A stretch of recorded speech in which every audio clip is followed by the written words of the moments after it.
Hello everyone. आज का हमारा टॉपिक है early development of mammals. Mammals के अर्ली डेवलपमेंट के बारे में हमने देखना है। उनकी एम्ब्रियोनिक पीरियड में जो जो चीज़ें होती हैं वो चीज़, ठीक है।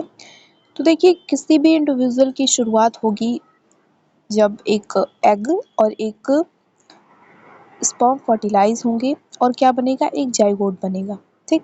तो शुरुआत होगी जाइगोट से। बात अगर हम करते हैं मैमेलियन डेवलपमेंट की, तो हम सबसे पहले बात करें एग की, मैमल्स के एग। तो मैमेलियन एग जो होता है वो होता है माइक्रोलेसिथल या फिर हम कह सकते हैं मीजोलेसिथल टाइप का। और क्या होता है, आइसोलेसिथल, मतलब यॉक जो होता है बहुत ही कम मात्रा में प्रेजेंट होता है, इसलिए माइक्रोलेसिथल। और फिर आइसोलेसिथल जो भी यॉक प्रेजेंट होता है वो क्या होता है, वो यूनिफॉर्मली डिस्ट्रीब्यूटेड होता है। इसलिए तो ये तो बात हो गई क्या कि मैमेलियन जो एग होता है वो क्या होता है, एक तो पहली बात तो स्मॉलेस्ट होते हैं, फिर क्या होता है माइक्रोलेसिथल और आइसोलेसिथल टाइप का होता है, लेस इन नंबर होते हैं, मतलब जाइगोट जो होता है बनता है वो बहुत ही कम नंबर में बनता है। जैसे हम देखते हैं मैमल्स में, ह्यूमंस में तो एक ही होगा, एक नहीं होगा तो ज़्यादातर ट्विंस हो सकते हैं, ठीक है। और कुछ जानवर्स में ज़्यादा हो सकते हैं, लेकिन कम नंबर्स में होता है इनवर्टिब्रेट्स के मुकाबले, ठीक है। जैसे फ्रॉग्स, फिशेस का हम अगर हम एग देखें तो कितना हज़ारों नंबर में होते हैं, उनके कंपैरिजन में मैमल्स का एग का जो नंबर होता है वो बहुत ही कम होता है। तो यही सारी स्टेप बाय चीज़ें हमें पढ़नी है। क्या पढ़नी है, थोड़ा एग के बारे में जानकारी। एग के पास जाइगोट बनेगा तो जाइगोट बनेगा तो क्या होगा, क्लीवेज होगा, तो क्लीवेज कैसे होता है, क्या क्या स्टेजेस आती हैं, ये चीज़ें पढ़ना है। फिर इम्प्लांटेशन लास्ट में पढ़ेंगे। और फिर क्या पढ़ेंगे, ये एक्स्ट्रा एम्ब्रियोनिक जो मेम्ब्रेन्स है उसके बारे में थोड़ा सा पढ़ेंगे हम। तो देखिए यहाँ पे पहला पॉइंट जो लिखा है एग के बारे में है, तो स्मॉल इन नंबर सबसे पहले तो जो मैमेलियन एग होते हैं वो क्या होते हैं, वो are among the smallest in the animal kingdom. Animal kingdom में, पूरे एनिमल किंगडम में जो सबसे स्मॉलेस्ट एग्स होते हैं वो मैमल्स के ही एग्स होते हैं। और ह्यूमन जाइगोट की अगर बात करें तो वो 100 माइक्रोमीटर का होता है डायमीटर में, और हार्डली विजिबल टू आई, आंखों से इतनी आसानी से दिखाई नहीं देता, माइक्रोस्कोप से देखना पड़े, ठीक है। सेकंड पॉइंट आता है कि लेस इन नंबर, नंबर में भी कम होते हैं, ठीक है। पहला स्मॉल इन नंबर, दूसरा लेस इन नंबर। तो mammalian zygotes are produced less in number, fewer than 10 eggs are ovulated by a female at a time। एक ओवरव्यू देखिए mammalian का, तो 10 से कम एग ओव्यूलेट किए जाते हैं फीमेल के द्वारा। और अगर हम ह्यूमंस की बात करें तो एक एग, ठीक है, एक या दो हो सकता है कभी कभी। फिर थर्ड आता है फर्टिलाइजेशन की बात। तो इंटरनल फर्टिलाइजेशन होती है मैमल्स में, ठीक है, एक्सटर्नल फर्टिलाइजेशन नहीं होता है। मदर की बॉडी में जो एम्ब्रियो है, जो फीटस है, वो डेवलप करता है। तो the development of mammalian embryo is accomplished by internally rather than in external environment, ठीक है, इंटरनल डेवलपमेंट होता है, और ठीक। तो फर्टिलाइजेशन के बाद क्या होता है, जाइगोट बनता है।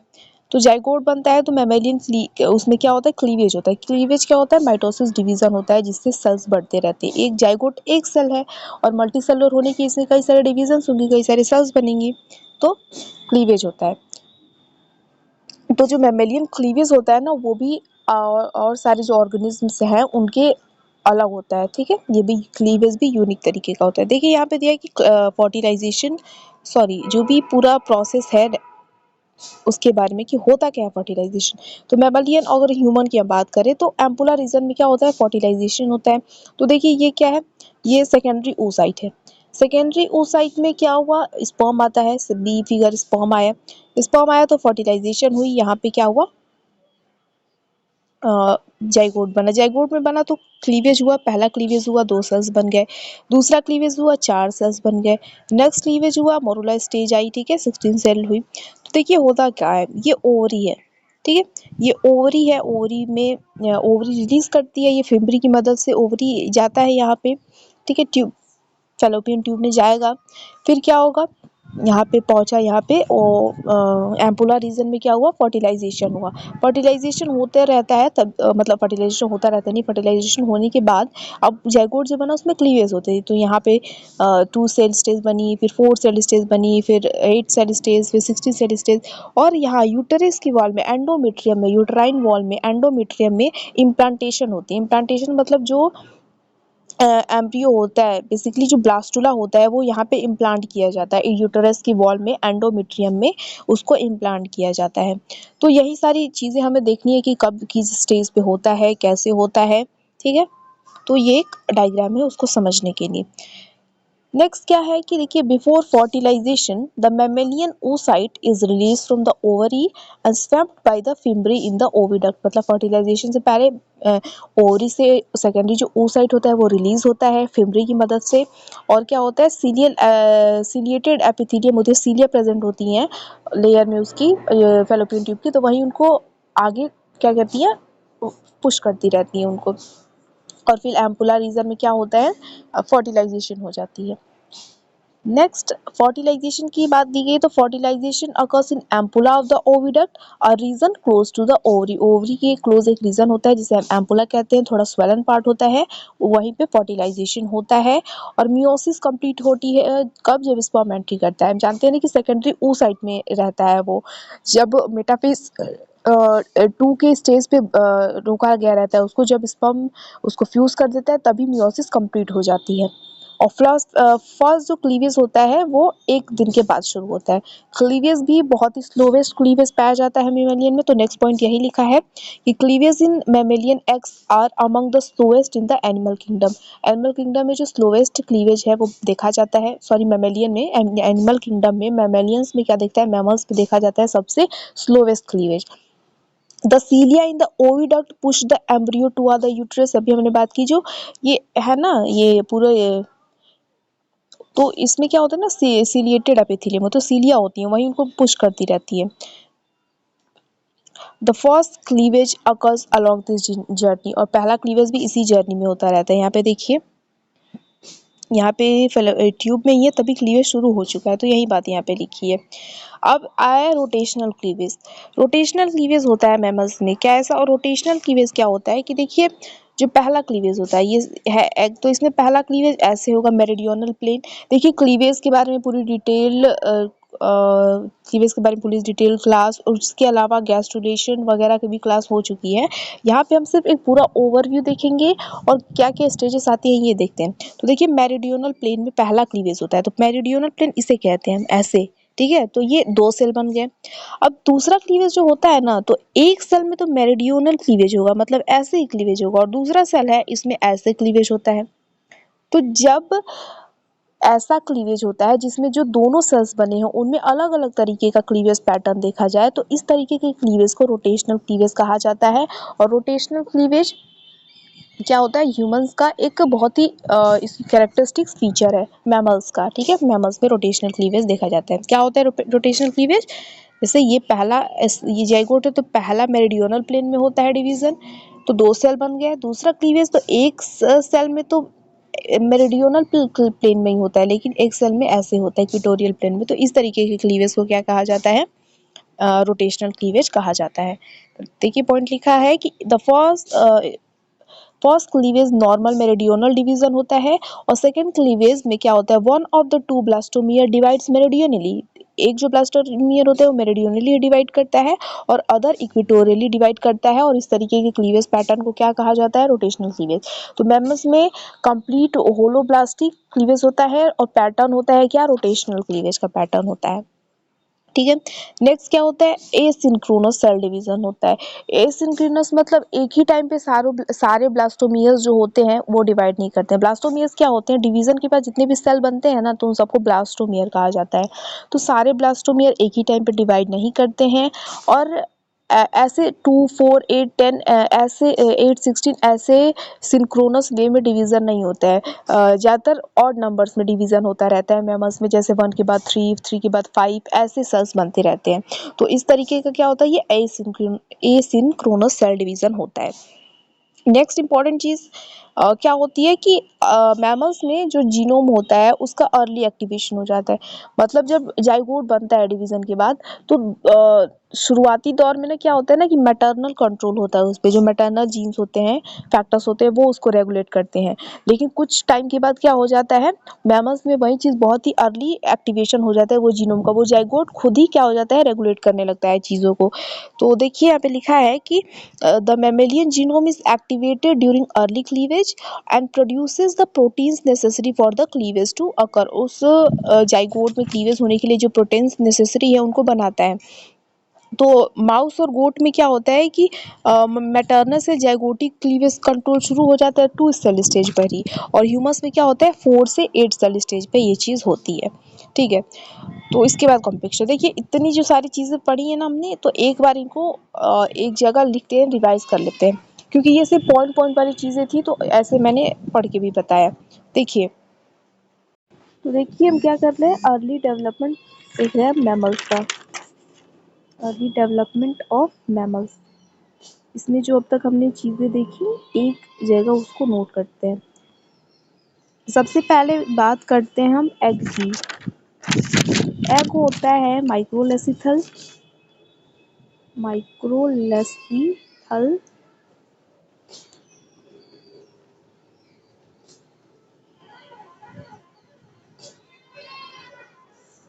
माइक्रोलेसिथल और किस टाइप का था, माइक्रोलेसिथल और आइसोलेसिथल टाइप का। ठीक है,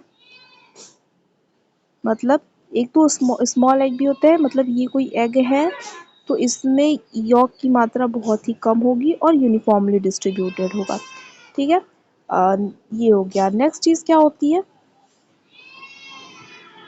एग के बारे में हमने देख लिया। एग के बारे में क्या होता है देखा, तो फिर फीवर ही नंबर होता है। एक बार में जो मदर होती है वो क्या करती है, बहुत ही कम नंबर में जाइगोट जो एग है वो ओव्यूलेट किए जाते हैं। ठीक, नेक्स्ट क्या चीज़ है, इंटरनल फर्टिलाइजेशन होता है, ये तो हम जानते हैं। इंटरनल फर्टिलाइजेशन होता है, फर्टिलाइजेशन ये चीज़ हो गई।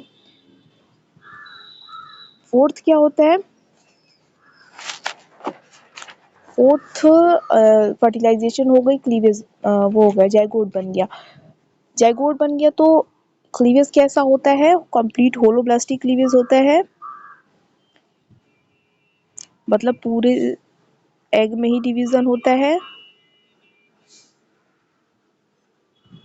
और कैसा होता है, पैटर्न कैसा होता है, पैटर्न होता है रोटेशनल, रोटेशनल क्लीवेज देखा जाता है। मतलब क्या होता है कि अगर ये सेल है तो पहला डिवीजन मेरिडियनल प्लेन में होगा तो 2 सेल्स बन गई, फिर दूसरा डिवीजन क्या होता है, एक ऐसे डिवाइड करेगा एक ऐसे डिवाइड करेगा। ठीक है, तो ऐसा रोटेशनल क्लीवेज देखा जाता है। नेक्स्ट चीज़ क्या होती है, फोर्थ ये हो गया। नेक्स्ट चीज़ क्या देखा जाता है, क्या लिखा था हमने, स्लोवेस्ट क्लीवेज होता है, स्लोवेस्ट क्लीवेज होता है।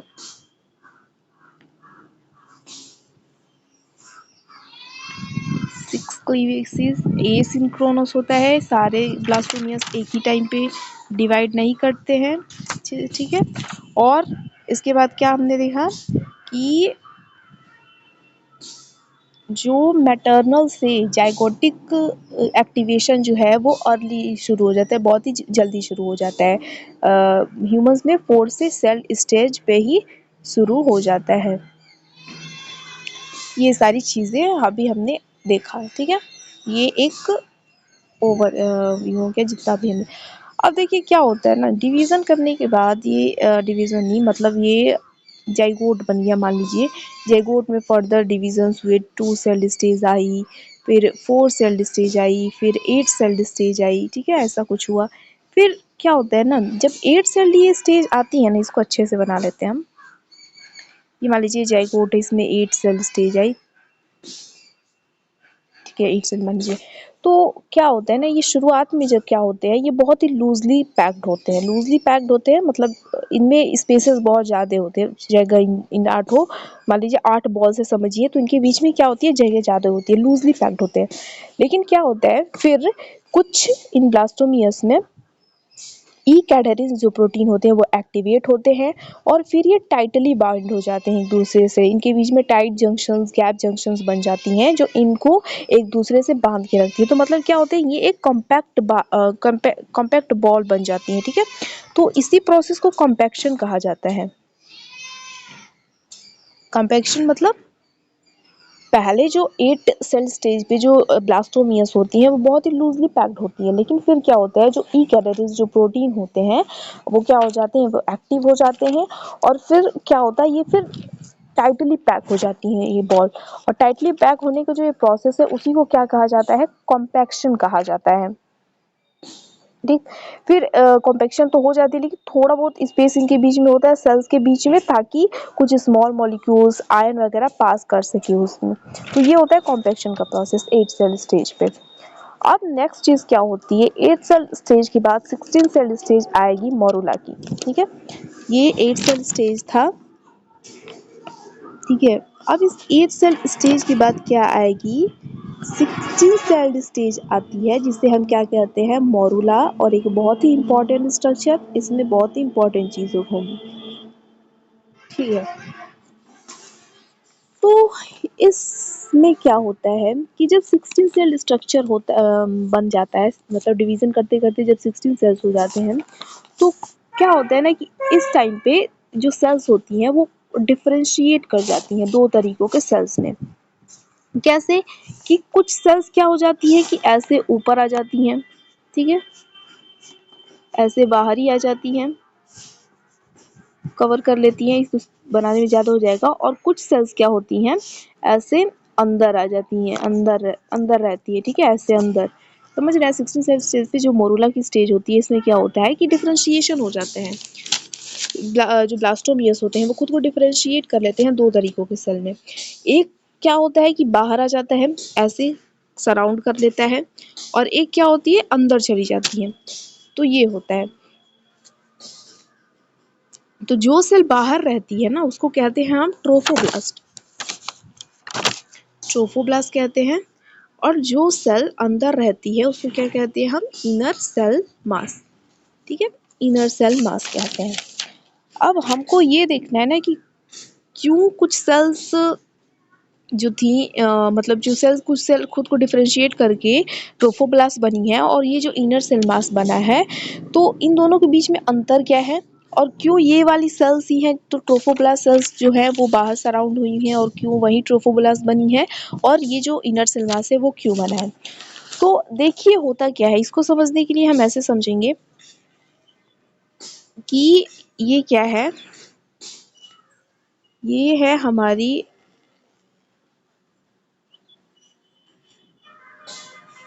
और ट्रोफोब्लास्ट की सेल ऊपर है और इसके नीचे ये क्या है, हमारी इनर सेल मास। इसको दूसरे कलर से बना दो, ठीक है, ये है हमारी क्या, इनर सेल मास इसके नीचे। तो देखिए होता, क्योंकि ट्रोफोप्लास्ट बाहर होती है, मतलब बाहर होती है कि मतलब ऐसे स्ट्रक्चर होता है, ये सराउंडिंग ऐसे रहती है और अंदर इनर सेल मास रहता है। तो ट्रोफोप्लास्ट चूंकि बाहर होती है, सराउंड कर रही होती है, तो इसको बाहर से सेल पोलैरिटी सिग्नल मिलता है। ठीक है, क्या बाहर से इसको सेल पोलैरिटी सिग्नल मिलता है।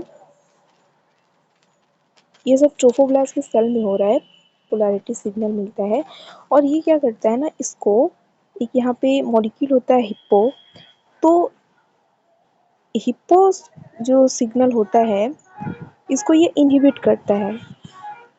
क्या करता है, इसको हिप्पो को ये इनहिबिट करता है, ये इनहिबिशन का साइन है, इनहिबिट करता है ताकि ये क्या कर सके, हिप्पो लैट्स को एक्टिवेट ना कर सके, लैट्स जो काइनेज होता है उसको एक्टिवेट ना कर सके। और जब ये लैट्स एक्टिवेट नहीं होता है ना, तो यहाँ पे एक मॉलिक्यूल होता है यैप, क्या, यैप। तो ये यैप न्यूक्लियस में जाके, ऐसे न्यूक्लियस में जाके यहाँ पे एक मॉलिक्यूल होता है टेड4 ट्रांसक्रिप्शन फैक्टर होता है, उसके साथ बाइंड करके, टेड4 के साथ बाइंड करके ये क्या बनाता है, CDX2 और ईओम्स बनाता है। पर्टिकुलरली हम यहाँ पे किसकी बात करेंगे, CDX2 की। क्या होता है कि ट्रोफोप्लास्ट के सेल में चूंकि ये सराउंड कर रहे होते हैं, बाहर होते हैं एक्सटर्नल सरफेस पे, और ये ईकैडेरिन मॉलिक्यूल से जुड़े रहते हैं सब ट्रोफोप्लास्ट के सेल्स, तो इसको बाहर से सेल पोलैरिटी सिग्नल आता है। ये सिग्नल आता है तो जो हिप्पो मॉलिक्यूल होता है वो लैट्स को एक्टिवेट नहीं मतलब ये क्या करता है, सेल पोलैरिटी सिग्नल हिप्पो जो मॉलिक्यूल है उसको क्या करता है, या हिप्पो सिग्नलिंग उसको इनहिबिट कर देता है, जिसकी वजह से हिप्पो लैट्स को एक्टिवेट नहीं कर पाता है। और लैट्स एक्टिवेट नहीं होता है तो यैप जो मॉलिक्यूल होता है वो न्यूक्लियस में जाता है, टेड4 के साथ मिलके CDX2 बनाता है।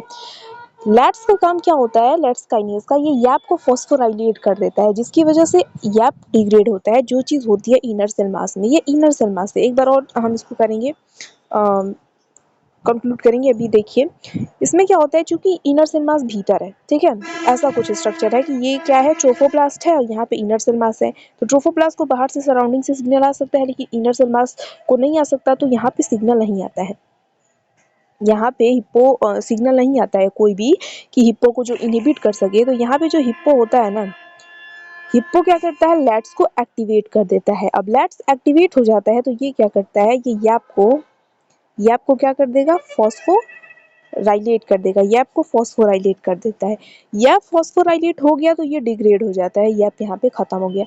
अब न्यूक्लियस में ये जा नहीं पाएगा, तो न्यूक्लियस में जा नहीं पाएगा तो यहाँ पे टेट्रोड से बाइंड नहीं करेगा, तो यहाँ पे CDX2 नहीं बनता है, ठीक है, CDX2 नहीं बनता है। लेकिन यहाँ पे कुछ और चीज़ें बनती हैं, जैसे TIT4,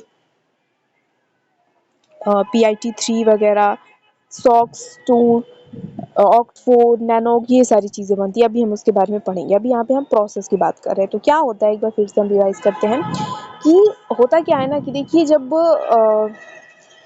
डिफरेंशिएशन नहीं हुआ रहता है, मतलब सेल्स ट्रोफोब्लास्ट और इनर सेल मास में डिफरेंशिएट नहीं हुई रहती है, उससे पहले हर सेल के पास, हर ब्लास्टोमियर के पास कैपेबिलिटी होती है कि वो ट्रोफोब्लास्ट या इनर सेल मास कुछ भी बन सके। और दोनों के अंदर, ट्रोफोब्लास्ट के अंदर और ICM के अंदर, दोनों के अंदर CDX2 क्या होता है, एक्सप्रेस होता रहता है, ठीक है। लेकिन जैसे ही डिफरेंशिएशन होता है तो क्या होती है, ट्रोफोब्लास्ट को सेल पोलैरिटी सिग्नल मिलता है। ये सेल पोलैरिटी सिग्नल क्या करता है, हिप्पो को इनहिबिट करता है। हिप्पो इनहिबिट हो जाता है तो ये लैट्स को एक्टिवेट नहीं कर पाता है। लैट्स एक्टिवेट नहीं होता है तो जो याप होता है वो आसानी से न्यूक्लियस में जाता है, टेडपोर के साथ मिलकर CDX2 क्या करता है, बनवा देता है। लेकिन चूंकि ICM अंदर है, उसको सिग्नल नहीं मिल पाता क्योंकि वो भीतर है, तो यहाँ पे हिप्पो एक्टिवेट इनहिबिट नहीं होता है, तो ये लैट्स को क्या करता है, एक्टिवेट कर देता है। लैट्स एक्टिवेट होता है तो ये याप को क्या कर देता है, फॉस्फोराइलेट कर देता है, और याप क्या हो जाता है, डिग्रेड हो जाता है, जिसकी वजह से अब ये न्यूक्लियस में नहीं जा पाएगा, तो यहाँ पे CDX2 नहीं बन पाता है। तो मेजरली हम क्या कह सकते हैं, मतलब बेसिकली कि ट्रोफोब्लास्ट में क्या है, ट्रोफोब्लास्ट में CDX2 एक्सप्रेस होता है, CDX2 होता है, लेकिन ICM में CDX2 नहीं होता है। ये मेजर डिफरेंस है। उसकी जगह क्या होते हैं, देखिए ऑक्ट4 होता है, ये सब क्या है, फैक्टर्स है, ट्रांसक्रिप्शन फैक्टर, नैनोग होता है, STAT3 होता है, ठीक, ये सारी चीजें होती हैं, SOX2 होता है, ठीक। तो ये तो मैकेनिज्म बेसिकली आपको याद रखना है कि क्या होता रहता है मैकेनिज्म में। तो ये चीज़ हो गई। तो ये हमने देखा कि कॉम्पैक्शन के बाद जो डिफरेंशिएशन होता है, सेल जो होता है, मोरुला स्टेज आती है, 16 सेल स्टेज, तो वहाँ पे डिफरेंशिएशन होता है, सेल्स क्या होती हैं, डिफरेंशिएट कर लेती हैं खुद को ट्रोफोब्लास्ट सेल्स में और किसमें, इनर सेल मास में। तो ट्रोफोब्लास्ट सेल्स में CDX2 का एक्सप्रेशन होता रहता है, इनर सेल मास में जो हमने फैक्टर्स बात की उनकी होते रहता है एक्सप्रेशन। तो इस तरीके से, और क्या होता है, ये इंपॉर्टेंट चीज़, जो ये है CDX2 और ऑक्ट4 ना एक दूसरे को क्या करती रहती हैं, एक दूसरे को ये इनहिबिट करती रहती है, ये इसको इनहिबिट करेगी और ये इसको इनहिबिट करेगी। तो देखिए CDX2 जो है वो किसमें एक्सप्रेस हो रहा है, ट्रोफोब्लास्ट में एक्सप्रेस हो रहा है, और ऑक्ट4 इनर सेल मास में। तो चूंकि ये एक दूसरे को इनहिबिट करती रहती हैं, तो क्या होता है, दोनों आपस में मिलती नहीं है, अपोजिट रहती हैं, ठीक है। तो ये हमने बात की डिफरेंशिएशन की, डिटर्मिनेशन की, कि कैसे किया जाता है ICM का डिटर्मिनेशन और किसका, ट्रोफोब्लास्ट का डिटर्मिनेशन। चलिए, तो अब क्या होता है ना, अब इम्पॉर्टेंट चीज़ आती है कि पहले क्या, अब हमने देखा कि ऐसे सेल्स रहती हैं, ये ट्रोफोब्लास्ट है, मतलब ऐसे अच्छे से ऐसे बना देते हैं, ये ट्रोफोब्लास्ट है, और यहाँ पे कुछ है हमारी इनर सेल मास ऐसे पड़ी हुई है।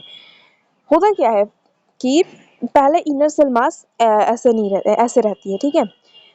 फिर एक प्रोसेस होता है जिसे हम कहते हैं कैविटेशन, कैविटेशन, जैसा कि वर्ड से पता चल रहा है, कैविटी का निर्माण होता है। इस ब्लास्टोसील ट्रोफोब्लास्ट का जो प्लाज्मा मेम्ब्रेन है ना, इसमें कुछ सोडियम पोटेशियम पंप्स होते हैं, जिनकी वजह से जो सोडियम है वो क्या कर जाता है, इस जगह यहाँ पे एंटर कर जाता है, इस कैविटी में एंटर कर जाता है और फिर वाटर आ जाता है, क्योंकि ऑस्मोलैरिटी हो जाती है। तो इसकी वजह से क्या हो जाता है, एक कैविटी का निर्माण हो जाता है जिसे हम ब्लास्टोसील कहते हैं। और ये जो इनर सेल मास है वो एक एंड पे आ जाता है। इसको यहाँ पे हम स्ट्रक्चर अगर बनाएं, एक सेकेंड, हो नहीं रहा है क्या? ओ अच्छा, चलिए हम इसको यहाँ पे बनाते हैं, ठीक है, ये डायग्राम। तो क्या होता है, कैविटी का निर्माण होने के बाद क्या होगा, ये रही ट्रोफोब्लास्ट की सेल्स,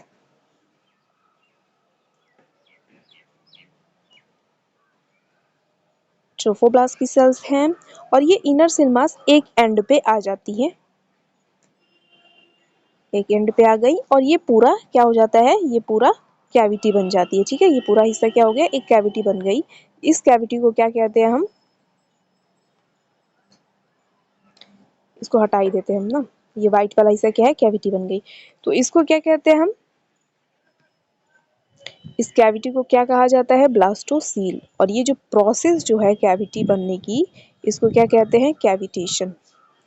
चलिए, तो और ये जो स्ट्रक्चर बना इसे हम ब्लास्टोसिस्ट कहते हैं, ठीक, क्योंकि इसमें ब्लास्टोसिल कैविटी का निर्माण होता है और ये पूरा हमारा प्रोसेस हुआ। तो हमने यहाँ तक पढ़ा था ना कि अर्ली एक्टिवेशन ऑफ जीनोम मतलब रीड किया, तो उसके आगे हमने देखा जो भी प्रोसेसेस। तो अब उसके बारे में वही चीज़ जो हमने पढ़ा उसको देखिए, कॉम्पैक्शन के बारे में क्या लिखा गया है कि जो माउस ब्लास्टोमियर की बात, क्योंकि ये देखिए हम मैमल्स का डेवलपमेंट पढ़ रहे हैं, तो मैमल्स का डेवलपमेंट पढ़ने के लिए जो है माउस को एक लिया जाता है, ठीक है, सैंपल के तौर पे, क्योंकि ज़्यादा मात्रा मिलती है, अमाउंट होता है, इनको रेयर करना भी आसान रहता है और स्टडी करना भी, इसलिए तो इसीलिए माउस के ब्लास्टोमियर में क्या होता है कि through 8 cell stage form a loose arrangement with plenty of space between them. जब डिवीजन होते होते जब 8 सेल स्टेज आती है तो वो सेल्स जो है आपस में लूजली अटैच रहते हैं और उनके बीच में बहुत सारा स्पेस रहता है।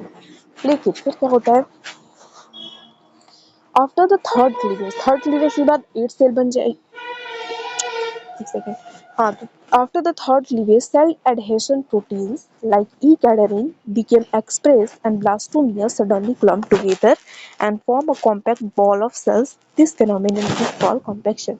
तो थर्ड डिवीजन के बाद क्या होता है कि जो सेल एडहेशन प्रोटीन्स हैं वो क्या कर जाती हैं, एक्सप्रेस हो जाती हैं, स्पेशली कौन सी, ई कैडरिन, और वो क्या करती है, एक दूसरे को जोड़ के रख देती है, बाइंड कर देती है, और एक क्लम्प ऑफ बन जाता है सेल, एक कॉम्पैक्ट मास बन जाता है सेल का। और इसी फेनोमेनन को, इसी प्रोसेस को क्या कहा जाता है, कॉम्पैक्शन, ठीक है। The tightly packed arrangement is stabilized by tight junction that form between the outside cells of the ball, sealing of the inside of the sphere। और ये जो टाइटली पैक्ड जंक्शन है, ये टाइट जंक्शंस के द्वारा जुड़े रहते हैं, ठीक है, जो पूरी तरीके से स्फीयर को सील करके रख देते हैं। The cells within the sphere form gap junction है, ये फंक्शन ही, thereby enabling small molecules and ion to pass between them.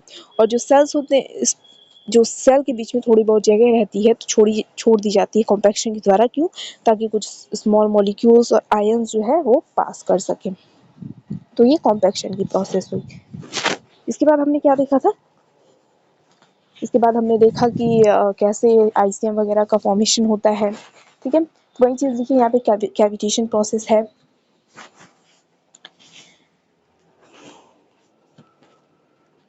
देखिए क्या होता है, initially the morula does not have an internal cavity. शुरुआत में मोरुला के पास इंटरनल कैविटी कोई नहीं होती है। However during a process called cavitation it forms. Cavitation process के द्वारा ये क्या होता है, कैविटी का निर्माण होता है।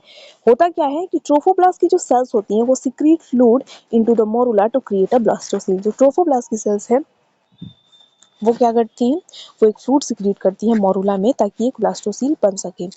The plasma membrane of the trophoblast sales contain a sodium pump, ठीक है, सोडियम पोटेशियम पंप कंटेन करती है, facing the blastocoel, and these proteins pump sodium ion into the central cavity. ट्रोफोप्लास्ट के प्लाज्मा मेम्ब्रेन में क्या होता है, सोडियम पोटेशियम पंप होता है और इसकी वजह से ही क्या होता है, इसमें सोडियम आयंस पंप होते रहते हैं उस कैविटी की तरफ, ठीक है, ब्लास्टोसील की तरफ, जिसकी वजह से एक सेंट्रल कैविटी बन जाती है.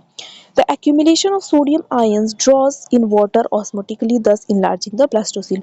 और चूंकि सोडियम आयन एक्यूमुलेट कर जाती है उस एग के अंदर, तो क्या होता है कि वो ऑस्मोटिक एक वाटर ऑस्मोटिकली हो जाता है नेचर, तो इससे ब्लास्टोसिल भी बड़ा हो जाता है, कैविटी बन जाती है. तो the inner cell mass is position to one on one in side of the ring of the trophoblast. और जो इनर सेल मास होती है वो एक एंड पे चली जाती है, ठीक है. The resulting structure called the blastocyst is another hallmark of mammalian cleavage. और जो स्ट्रक्चर बनता है जिसे हम ब्लास्टोसिस्ट कहते हैं, वो क्या होता है, वो भी मेमेलियन डेवलपमेंट का एक बहुत ही हॉलमार्क है, मतलब एक यूनिक कैरेक्टर है. यहीं पे चीज इसको डायग्रामेटिकली दिखाया गया है, ठीक है. ये ट्रोफोब्लास्ट है, ये इनर सेल मास है. होता क्या है कि अर्ली ब्लास्टोसिस्ट होता है ये, ठीक है, अर्ली ब्लास्टोसिस्ट होता है, ये सेल्स होते हैं जिसमें अलग अलग नहीं रहते हैं. फिर फ्लूइड भरना शुरू होता है, फिर यहाँ पे ब्लास्टोसिल बन जाता है. ये जोना पेलोसिडा की लेयर है. तो कैविटेशन प्रोसेस दिया गया है, ये है प्लाज्मा मेम्ब्रेन ट्रोफोब्लास्ट सेल की. इसमें क्या हो रहा है, ये सोडियम पोटेशियम पंप है, तो इसमें सोडियम पोटेशियम है, ये ब्लास्टोसिस्ट कैविटी में भेजा जा रहा है, ठीक है. सोडियम बाइकार्बोनेट भी आ रहा है, पानी भी आ रहा है, ये सारी चीज़ें आ रही है जिसकी वजह से ब्लास्टोसिस्ट कैविटी बनती है. ये ट्रोफोब्लास्ट और आइसियम का डिटर्मिनेशन है, कैसे हम करते हैं. यहाँ पे दिखा गया है कि सेल पोलैरिटी सिग्नल आती है तो ये इनहिबिट कर देती है हिप्पो को, तो क्या होता है, लेट्स इनएक्टिव हो जाता है, मतलब एक्टिवेट नहीं हो पाता है, तो ये CDX2 योम्स बनता है. ये चीज़ दिखाया है यहाँ पे कि ट्रोफोब्लास्ट सेल्स क्या करती हैं, CDX2 योम्स. और आईसीएम में क्या क्या होता है, OCT4 नैनो STAT3 ये सारी होती है, और CDX2 OCT4 ये इनहिबिट होता रहता है. तो ये चीज़ें हमने देखा कि कैसे होता है. अब मोरूला की बात करते हैं हम. तो जो सेल्स होती हैं 8 सेल एम्ब्रियो की, वो कॉम्पैक्टेड होती है, फिर 16 सेल स्टेज आती है. तो इसमें क्या होता है, इनर सेल मास होता है. तो जो इंटरनल सेल्स होती हैं उन्हें इनर सेल मास कहा जाता है, और यही एम्ब्रियो को निर्माण करती हैं. ट्रोफोब्लास्ट सेल जो ऊपर होती है, तो most of the descendants of the external cell become the trophoblast trophectoderm. Trophoblast की सेल क्या करती हैं, ट्रोफोएक्टोडर्म बनाती हैं. They produce no embryo. Trophoblast जो होती है वो एम्ब्रियो नहीं बनाती है, वो आईसीएम बनाती हैं. Form the tissue of Korean. Trophoblast क्या बनाती है, कोरियन बनाती है, टिश्यू बनाती है, कोरियन की टिश्यू बनाती है, मतलब कोरियन बनाती है. The formation of trophoectoderm is the first differentiation event occur in mammalian development. और trophoectoderm का जो formation है वो पहला क्या होता है, differentiation event होता है mammalian development में. और यहीं पे ये चीज़ लिखी है, mechanism of trophoblast और ICM का determination, जो हमने देखा किस तरीके से होता है, ठीक है. इसको भी एक बार पढ़ ही लेते हैं. देखिए, prior to blastocyst formation each embryonic blastomere expresses both the CDX2 and OCT4 transcription factors and appears to be capable of becoming either ICM और ट्रोफोब्लास्ट. जैसे हमने कहा ना कि जब ब्लास्टोसिस्ट बना नहीं रहता है तो उससे पहले हर जो ब्लास्टोमेयर होता है उसमें CDX2 और OCT4 दोनों एक्सप्रेस होता रहता है, दोनों कैपेबल होती हैं कि या तो वो ICM बन सके या ट्रोफोब्लास्ट बन सके. लेकिन however once the decision to become either trophoblast or ICM is made, the cell expresses a set of genes specific to each region. लेकिन जैसे ही डिटरमाइंड हो जाता है, जो डिफरेंशिएट कर लेती है ट्रोफोब्लास्ट और इनर सेल मास, तब क्या होता है कि कुछ स्पेसिफिक रीजन में ही जीन्स का एक्सप्रेशन होता है, मतलब CDX2 सिर्फ ट्रोफोब्लास्ट में ही होता है और उसमें नहीं होता है, आईसीएम में. तो pluripotency of ICM is maintained by a core of transcription factors. ये बात हमने पहले भी कही है कि जो आईसीएम का जो प्लूरिपोटेंट नेचर है वो किसकी वजह से मेंटेन होता है, तो OCT4 SOX2 और नैनो की वजह से. These proteins bind to the enhancers of their own gene to maintain their expression while at the same time activating one other enhancers. तो ये क्या करती है, OCT4 और SOX वो CDX2 एक दूसरे को इनहिबिट भी करती रहती है. तो यही डायग्रामेटिक रिप्रेजेंटेशन है. तो क्या करता है, TED4 CDX2 बाइंड करते हैं तो EMs बनता है, PSX1 HAND1, ये सारी चीज़ें बनती हैं जो ट्रोफोब्लास्ट सेल्स का निर्माण करती हैं. ट्रोफोब्लास्ट स्पेसिफाइड जीन्स होती हैं ये सारी. ये वाला जल्दी से आ गया यहाँ पे. अब क्या होता है, अब होता है एस्केप फ्रॉम जोला पेलुसिडा. अब तक क्या क्या स्टेप देखा हमने, ब्लास्टोसिल बन गया, मतलब हमारी कौन सी बन गई, ब्लास्टोसिस्ट बन गई. और एक्चुअली इसके ऊपर ना ये जोना पेलुसिडा की जो लेयर है ना वो हमेशा ऐसे बनी रहती है इसके ऊपर, अब तक है. अब हम क्या देखने वाले हैं कि ब्लास्टोसिस्ट बन जाता है, तो ब्लास्टोसिस्ट जो है अब ये जाता है इम्प्लांट होने जाएगा कहाँ पे, यूट्रस में। ये अगर ये एंडोमेट्रियम की लाइनिंग है, तो यहाँ पे इम्प्लांटेशन होता है ब्लास्टोसिस्ट का। तो ये फैलोपियन ट्यूब से इतना ट्रेवल करते करते करते करते यहाँ पे आता है क्या करने, यूट्रस में इम्प्लांट होने। जो ज़ोना पेलोसिडा की लेयर है ना, वो देखिए फर्टिलाइजेशन यहाँ का ही हो गया था एम्पुला में, ठीक है, लेकिन वहाँ पे इम्प्लांटेशन क्यों नहीं होता है? वो ज़ोना पेलोसिडा की लेयर हमेशा बनी रहती है वहाँ पे, तो क्यों नहीं होता है कि देखिए एम्पुला रीजन में इतना स्पेस नहीं है, उस ट्यूब में इतने स्पेस नहीं है क्योंकि क्यों ग्रोइंग एम्ब्रियो को सपोर्ट कर सके। और अगर कभी ऐसा होता है ये कंडीशन कि अगर वो उस ट्यूब एरिया में एम्पुला रीजन में ही इम्प्लांटेशन हो जाए, तो उस चीज़ को कहा जाता है ट्यूबल प्रेगनेंसी या फिर एक्टोपिक प्रेगनेंसी। ह्यूमंस में ऐसा देखा जाता है और ये फैटल कंडीशन है, मतलब जो मदर है उसकी डेथ भी हो सकती है। तो ये हमने कंडीशन की बात की। तो हम बात क्या कर रहे हैं कि ब्लास्टोसिस्ट के बाद ये आएगा यहाँ पे इम्प्लांट होने, ठीक है। तो इम्प्लांट होने के लिए भी कई सारी कंडीशंस है। पहली बात तो इम्प्लांट होने के लिए उसको ज़ोना पेलोसिडा की लेयर को क्या करना पड़ेगा, ख़त्म करना पड़ेगा। तो ज़ोना पेलोसिडा की लेयर कैसे ख़त्म होती है कि ट्रोफोब्लास्ट सेल्स है वो कुछ फैक्टर्स रिलीज करता है जिसकी वजह से ज़ोना पेलोसिडा ख़त्म होती है। तो जो ट्रोफोब्लास्ट है ना, वो क्या करता है, वो रिलीज करता है एक ट्रिप्सिन लाइक एंजाइम स्ट्रिप्सिन, जो ज़ोना पेलोसिडा की जो लेयर है उसको ख़त्म कर देता है, ठीक है। इसको कहा जाता है एस्केप फ्रॉम ज़ोना पेलोसिडा, या फिर क्या कहते हैं, ज़ोना हैचिंग, ठीक है। क्या होता है कि जो ट्रोफोब्लास्ट होता है, ट्रोफोब्लास्ट की सेल्स होती हैं, वो कुछ ट्रिप्सिन लाइक चीज़ होती है, सब्सटेंस होता है, उसको रिलीज करता है जिसकी वजह से जो ज़ोना पेलोसिडा की लेयर है वो ख़त्म हो जाती है। मतलब यहाँ पे आके कुछ समझिए कि ख़त्म हो गया और इसको इम्प्लांट होना है यहाँ पे आके। तो इम्प्लांट होने के लिए भी क्या क्या करना पड़ता है, तो इसको देखते हैं हम स्टेप वाइज क्या क्या चीज़ें होती हैं। तो देखिए यहाँ पे पहले एस्केप फ्रॉम ज़ोना पेलोसिडा, मतलब ज़ोना पेलोसिडा से कैसे बाहर आता है, वो blastocyst embryo. So while the embryo is moving through the oviduct and root to the uterus, the blastocyst expands with zona pellucida. The zona pellucida prevents the blastocyst from adhering to the oviduct walls. When such adheres does take place in humans, it is called an ectopic or tubal pregnancy. इसकी हमने बात की, जब अगर वो oviduct के wall में ही implant हो जाता है तो एक्टोपिक या ट्यूबल प्रेगनेंसी होती है। तो a trypsin-like protease secreted by the trophoblast seems responsible for hatching the blastocyst from zona. तो एक ट्रोफोब्लास्ट सेल्स क्या करती है, ट्रिप्सिन लाइक जो प्रोटीएज होती है उसको सिक्रीट करती हैं, जो ज़ोना पेलोसिडा को ब्रेक करता है या ब्लास्टोसिस्ट बाहर निकल जाता है। ऐसे देखिए डायग्राम में दिखाया गया है, ये ऐसे निकल रही है बाहर और यहाँ पे हैच्ड ब्लास्टोसिस्ट है, मतलब यह ब्लास्टोसिस्ट है। तो hatching of the embryo from the zona pellucida occur just prior to implantation, implantation होने से जस्ट पहले ही हैचिंग होती है।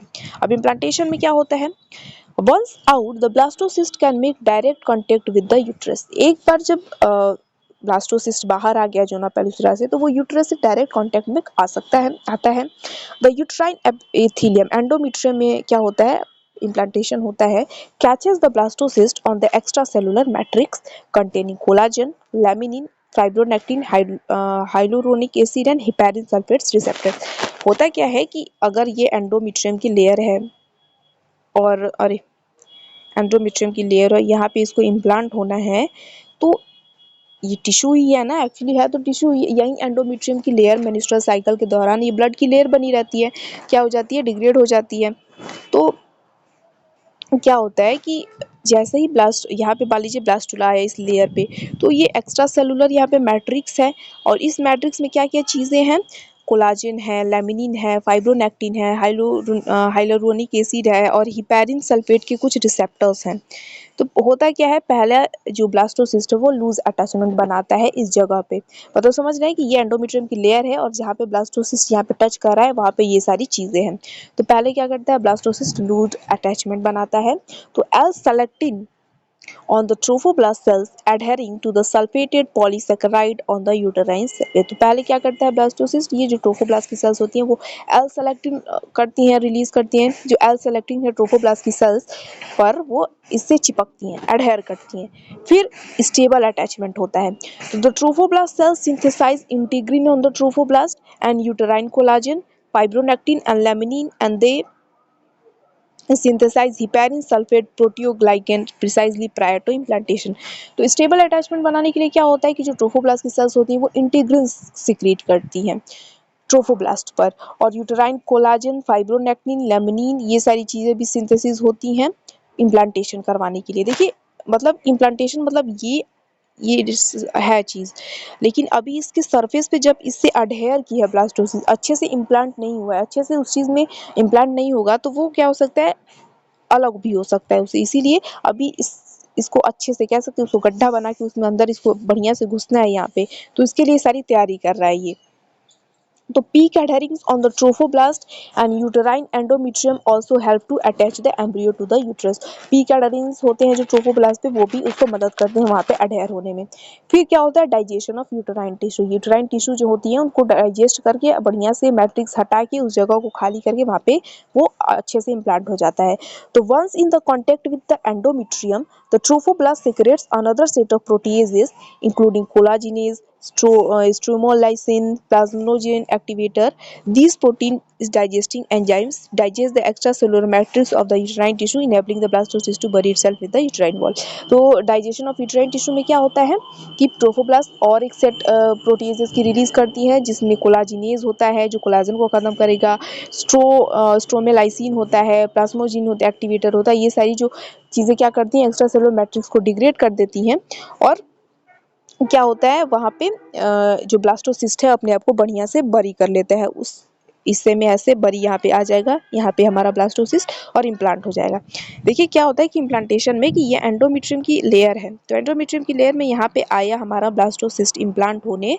तो यहाँ पे एक्स्ट्रा सेलुलर मैट्रिक्स था, कोलाजिनेज था, यहाँ पे कोलाजिन था, लेमिनिन था, फाइब्रोनेक्टिन था, हाइलोनिक एसिड था। तो इन सारी चीज़ों को डिग्रेड करके डाइजेस्ट करके यहाँ पे ब्लास्टोसिस्ट क्या होता है, इम्प्लांट होता है। तो ब्लास्टोसिस्ट इम्प्लांट हो गया। अब देखिए ब्लास्टोसिस्ट इम्प्लांट हो जाता है, उसके बाद क्या होता है, थर्ड वीक में गैस्ट्रुलेशन होता है। गैस्ट्रुलेशन के बारे में हमने पढ़ा है। गैस्ट्रुलेशन में क्या होता है, जो जर्म लेयर्स होती है उनका निर्माण होता है, ठीक है, जर्म लेयर का निर्माण होता है। तो इस चीज़ को देखते हैं क्या क्या होता है इसमें। तो देखिए क्या हुआ कि ये मान लीजिए एंडोमेट्रियम की लेयर है, ठीक है, और यहाँ पे हमारा जो ब्लास्टुला है वो इम्प्लांट हो गया है, बढ़िया से इम्प्लांट हो गया है। अब होता क्या है कि इसके बाद ब्लास्टुला स्टेज के बाद गैस्ट्रुला स्टेज आती है। क्या होता है, गैस्ट्रुलेशन होता है। गैस्ट्रुलेशन के दौरान होती है जर्म लेयर्स का निर्माण, जिसमें आती हैं एक्टोडर्म, मीजोडर्म, एंडोडर्म। यहीं आगे चल के हम जानते हैं कि सब बॉडी को शेप देंगी, अलग अलग स्ट्रक्चर्स बनाएंगी और ऑर्गेनोजेनेसिस होगी और पूरा हमारा एम्ब्रियो जो है डेवलप कर जाएगा, ठीक है। तो गैस्ट्रुलेशन के दौरान होता क्या है, ये हमारी क्या है, क्या मुझे दीजिए कि एम्ब्रियो है हमारी डेवलप कर जाती है। एक्चुअली ऐसे ही बनाते पहले। ये ट्रोफोब्लास्ट की सेल्स थी, ठीक है, ये ट्रोफोब्लास्ट की सेल्स थी और ये हमारी क्या थी, इनर सेल मास थी। तो फिर क्या होता है कि ये जो इनर सेल मास होता है ना, सेल्स, इनर सेल मास की सेल्स भी क्या करती हैं, डिफरेंशिएट कर जाती हैं। डिफरेंशिएट कैसे कर जाती हैं कि ये ऐसे क्या करती हैं, ऐसे दो सेल्स बना लेती हैं। तो ये ग्रीन वाले को ग्रीन वाले रहने देते हैं और ये वाला बना देते हैं ऐसा।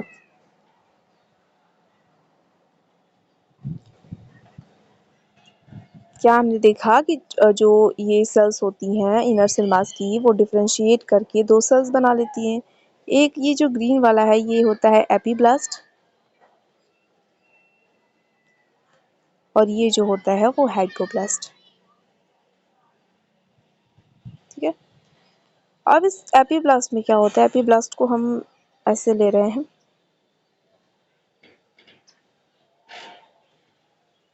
एपीब्लास्ट के नीचे क्या है, हाइपोब्लास्ट है। तो इस एपीब्लास्ट में क्या होता है कि कुछ इसकी सेल्स ऊपर उठने लगती है, एक प्रिमिटिव नोड का फॉर्मेशन, प्रिमिटिव स्ट्रीक का। अगर हम इसको ऐसे देखें, एपीब्लास्ट की सेल्स को, एपीब्लास्ट की सेल्स को अगर हम ऐसे देखें,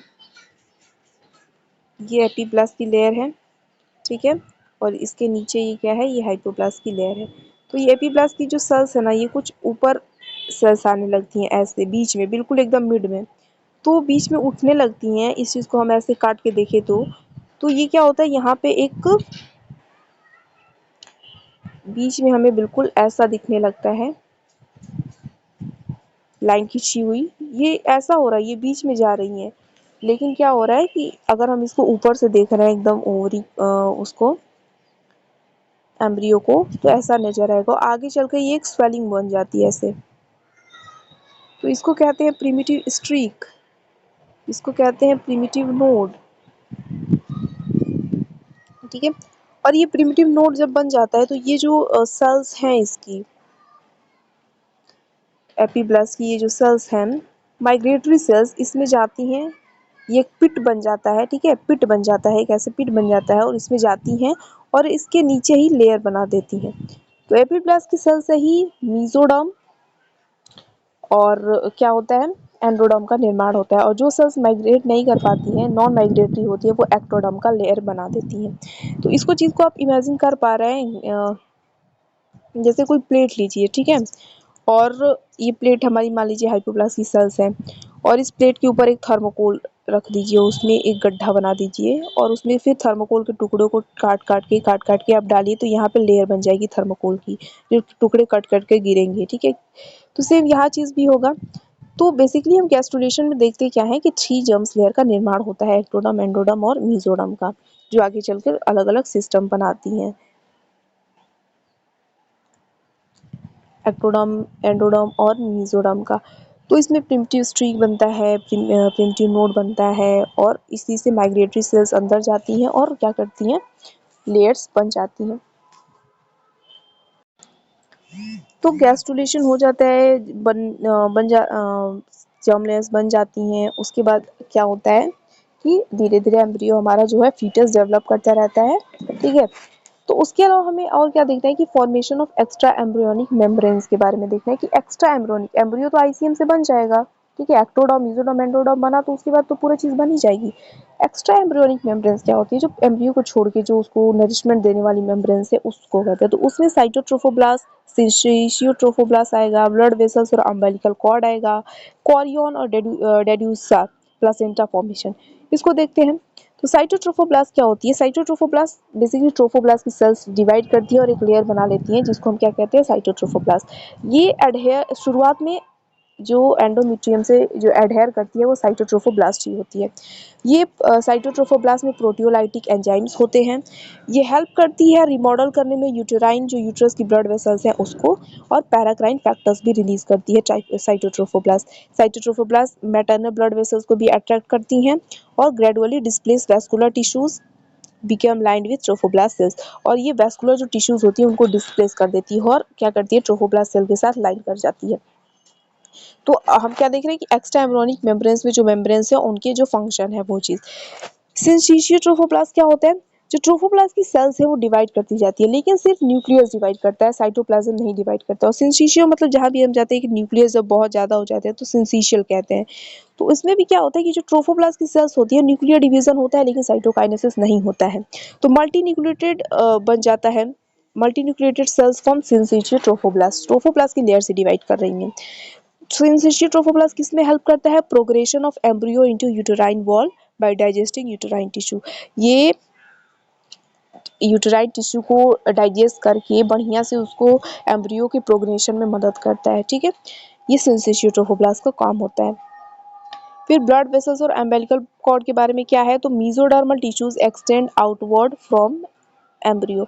तो इसमें जो मेसोडर्मल टिश्यूज होती है एम्ब्रियो की वो आउटवर्ड एक्सटेंड करती हैं। यॉर्क सैक और प्रिमिटिव स्ट्रिक क्या होता है, derive cell form extra embryonic mesoderm. Yolk sac और जो प्रिमिटिव स्ट्रिक होती हैं, जो हमने गैस्ट्रोलेशन में अभी देखा जो बनता है, वो एक्स्ट्रा एम्ब्रियोनिक मेसोडर्म का निर्माण करती हैं। एक्स्ट्रा एम्ब्रियोनिक यॉर्क सैक देखा है कि हमने ये कहा कि ये ट्रोफोप्लास्ट की लेयर है और ये इनर सेल हाइपोब्लास्ट और एपिब्लास्ट में डिफरेंशिएट हो गई। इसके बाद जो नीचे रहता है वो यॉर्क सैक रहता है। Then extraembryonic mesoderm gives joins the trophoblastic extensions give rise to blood vessel। जो एक्स्ट्रा एम्ब्रियोनिक मेसोडर्म जो बना अभी यॉर्क सैक और प्रिमिटिव स्ट्रिक से, तो वो क्या करता है, वो ट्रोफोब्लास्ट का जो एक्सटेंशन होता है उसको ज्वाइन करता है और वही क्या बनाता है, ब्लड वेसल्स बनाती हैं। कैरी, और ये काम क्या करता है, ब्लड वेसल्स का न्यूट्रिएंट्स